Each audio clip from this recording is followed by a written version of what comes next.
अस्सलाम वालेकुम। मैं अदनान खान एसार में मोनेशन की तरफ से आपसे मुखातिब हूँ। और आज हमारे पास एक राइफ़ल मौजूद है जिसको इंटरमीडिएट राइफ़ल भी बोलते हैं। M1 कार्बाइन इसका नाम है। मेड इन USA, US बनाती थी इसको। अभी तो वो मेरे ख्याल में मैन्युफैक्चरिंग इसकी नहीं होती। और ये बेसिकली वर्ल्ड वार टू के लिए बनाई गई थी और उसमें बहुत ज़्यादा ये यूज़ हुई थी।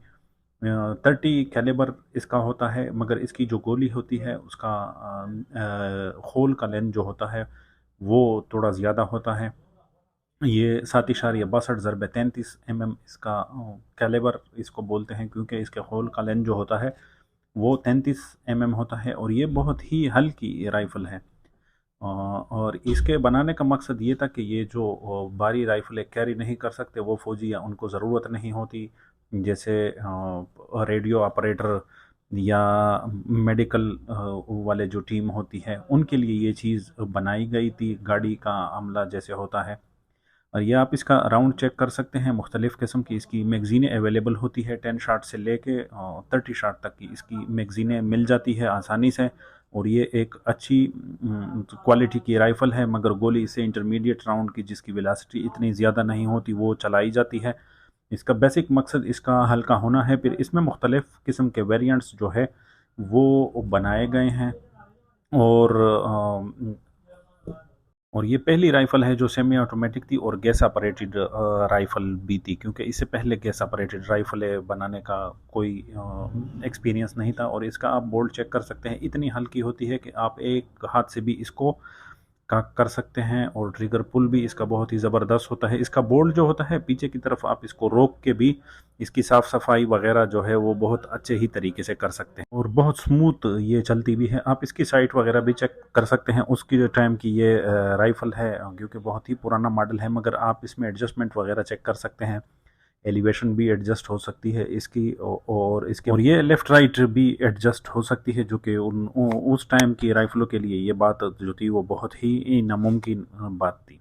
इसमें एक खूबी ये है कि इसका जो वेलोसिटी होती है वो पिस्टल के राउंड से ज़्यादा होती है, और जो राइफ़ल सॉरी 30 की राइफ़लें हैं उनसे इसकी वेलोसिटी कम होती है। तो ये एक इसमें खूबी है। और आप इसकी साइट भी चेक कर सकते हैं, बिल्कुल जो यूएस के साइट्स होती है जो वो राइफ़लें बनाती है, यानी कि रेयर साइट इसकी राउंड होती है और फ्रंट साइड तो नॉर्मली तकरीबन सबकी एक ही जैसी होती है। बिल्कुल वही चीज़ जो है इसकी बनाई गई है। बैरल लेंथ इसकी जो होती है वो 18 इंचज़ इसकी बैरल लेंथ होती है। ओवरऑल लेंथ जो है वो 36 इंच तक इसकी ओवरऑल लेंथ हो सकती है। वज़न इसका 5.2 पाउंड इसका वज़न होता है। ये इसका सेफ्टी कैच है, आप चेक कर सकते हैं। और इसका ट्रिगर पुल जो होता है वो बहुत ज़बरदस्त होता है, और स्ट्राइकिंग भी बहुत ही ज़बरदस्त इसकी स्ट्राइक होती है।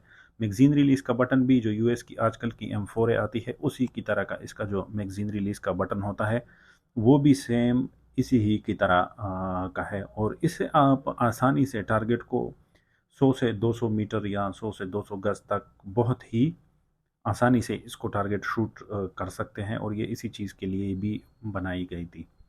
दूसरी बात, इसका रिकॉइल बहुत ही ज़्यादा हल्का होता है, यानी कि एक शूटर इससे बहुत ज़्यादा राउंड भी फायर कर ले तो उससे उसको इतना नुकसान नहीं होता, या इसको इतनी थकान महसूस नहीं होती। ये चीज़ भी इसमें एक एडवांटेज है। इसमें मुख्तलिफ़ किस्म के वेरिएंट्स जो है वो आ सकते हैं। इसमें M1 जिसका फिक्स स्टॉक होता है, M1A1 जिसका फोल्डिंग साइड होता है, और इसमें एक दूसरा भी आता है जिसको M2 बोलते हैं। उसमें सेलेक्ट फायर होता है, यानी सेमी ऑटोमेटिक और फुल ऑटो दोनों में आप इसको चला सकते हैं, और वो बहुत कम यहाँ पे अवेलेबल है। इसमें एक तीसरा मॉडल भी होता है जिसको M3 बोलते हैं, और उसमें फिर नाइट साइट वगैरह या इंफ्रारेड ये चीज़ें उस पर लगी होती है।